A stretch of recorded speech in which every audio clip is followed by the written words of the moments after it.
তো সূরা কাহফ এর কথা মনে পড়ে গেল।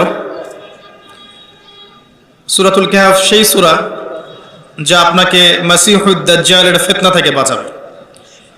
নবী সাল্লাল্লাহু আলাইহি ওয়াসাল্লাম বলেছেন, এমন কোন নবী ছিলেন না যিনি তার কওমকে মাসিহুদ দাজ্জালের ফিতনা সম্পর্কে সতর্ক করেননি।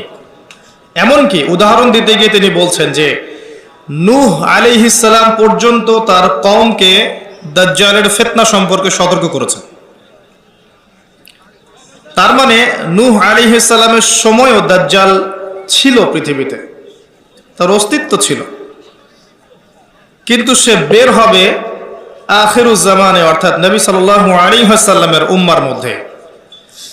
আল্লাহর নবী সাল্লাল্লাহু আলাইহি ওয়াসাল্লাম বলেছেন যে কিয়ামতের আগে মাসিহুদ দাজ্জালের চেয়ে ভয়ঙ্কর কোনো ফিতনা আসবে না।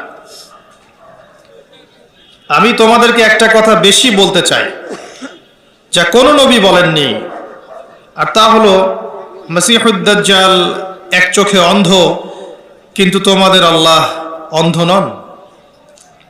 এতটুকুই। অন্যান্য হাদিসগুলো থেকে আমরা জানি যে মাসিহুদ দাজ্জাল অত্যন্ত শক্তিশালী হবে এবং সে সারা বিশ্বকে শাসন করবে। আমরা এটাও জানি ইহুদিরা তাকে অনুসরণ করবে। আর আমরা ইতিহাস ঘেঁটে দেখতে পাচ্ছি যে 2000 বছর পর্যন্ত এই বিশ্বে ইহুদিদের থাকার কোনো জায়গা ছিল না।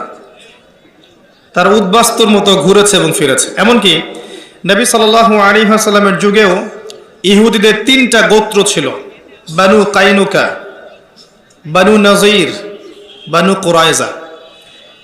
রাসূলুল্লাহ সাল্লাল্লাহু আলাইহি ওয়াসাল্লাম ইন্তেকালের পর তাদেরকে আরব উপদ্বীপ থেকে বহিষ্কার করা হয়।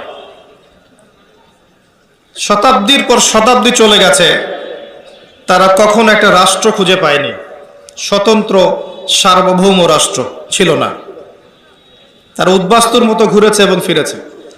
মিস্টেরিয়াসলি, রহস্যজনকভাবে আমরা দেখছি প্রথম বিশ্বযুদ্ধের পর থেকে, বেলফোর ডিক্লারেশনের পর থেকে ব্রিটেনের সহযোগিতায় ইহুদিরা জেরুজালেম দখল করল রহস্যজনকভাবে। এর আগের 2000 বছর তাদের কোনো রাষ্ট্র ছিল না। ইতিহাস ঘেঁটে দেখেন